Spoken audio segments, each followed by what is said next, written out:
Drame de Gênes, enterrement dans la colère, 5 disparus encore recherchés. L'Italie a commencé vendredi à enterrer, en pleine polémique, les dizaines de personnes tuées dans l'effondrement du pont autoroutier à Gênes pendant que les sauveteurs continuaient à rechercher 5 disparus.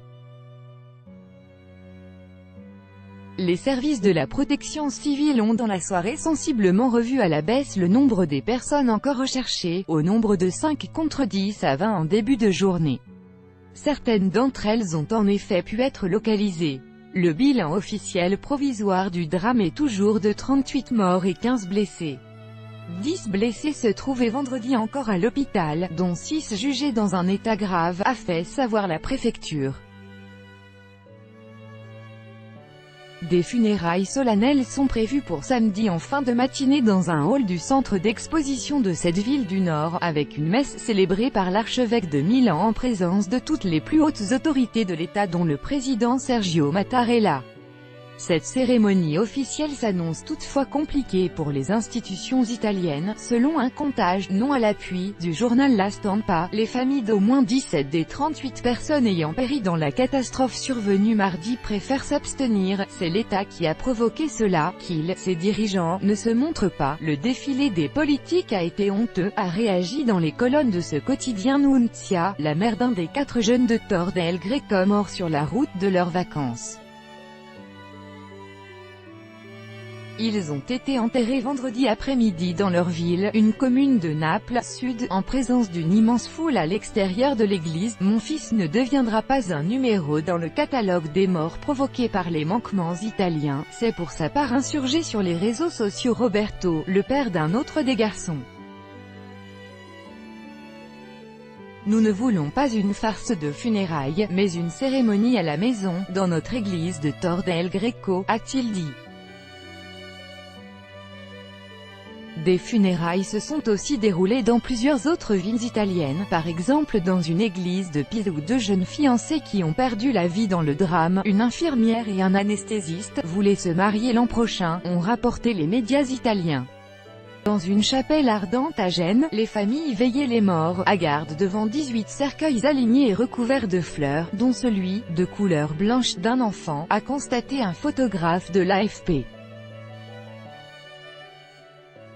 Des proches y posaient de petits mots écrits à la main, tout en l'embrassant.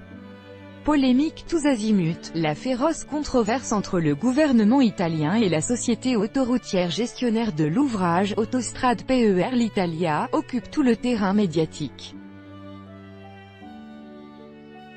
Le gouvernement a annoncé vendredi que la procédure de révocation de la concession du tronçon de Gênes avait été officiellement enclenchée dans un courrier envoyé à cette entreprise. Nous faisons tout notre possible pour qu'Autostrade ouvre son portefeuille pour aider les proches des victimes, les personnes concernées, les sans-abri et la ville, a lancé vendredi le vice-premier ministre Matteo Salvini, ministre de l'Intérieur et chef de la Ligue extrême droite. On ne peut pas mourir en payant le péage en Italie, avait asséné la veille l'autre vice-premier ministre, Luigi Di Maio, ministre du Développement économique et chef de file du mouvement 5 étoiles, M5S, populiste.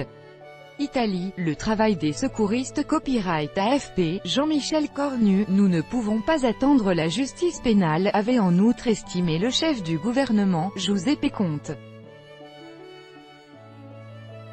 La société, qui appartient au groupe Atlantia, lui-même contrôlé à 30% par la famille Benetton, a assuré que ces contrôles de sécurité étaient sérieux.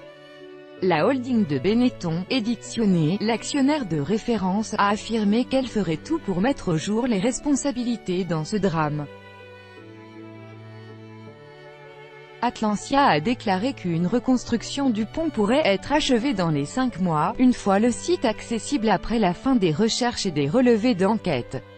Le groupe a aussi critiqué une annonce gouvernementale faite, en l'absence de toute certitude sur les causes effectives du drame et prévenu que la révocation coûterait cher en indemnités à l'État. Des milliards d'euros, selon des médias italiens. Autre cible du gouvernement italien, l'Union européenne et sa politique d'austérité, accusée par le nouveau gouvernement populiste italien d'empêcher les investissements. La Commission européenne a réagi en disant avoir encouragé l'Italie à investir dans ses infrastructures et en rappelant que les États membres étaient libres de fixer leurs priorités. Alors que le championnat de football doit reprendre ce week-end, les matchs prévus pour dimanche de la Sampdoria et du Genoa, les deux équipes de Gênes, ont été reportés à une date ultérieure.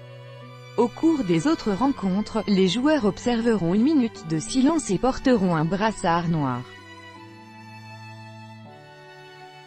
Samedi, à l'occasion d'une journée de deuil national pour les victimes, les lumières sur les bâtiments emblématiques de Rome comme le Colisée, la fontaine de Trévi et la place du Capitole resteront éteintes de 22h à 23h. Le nord de l'Italie se préparait pour sa part à un premier week-end de retour de vacances compliqué avec conséquence de la catastrophe de mardi, la fermeture d'un axe majeur à Gênes. Tout droit de reproduction et de représentation réservé, copyright 2018, Agence France Presse.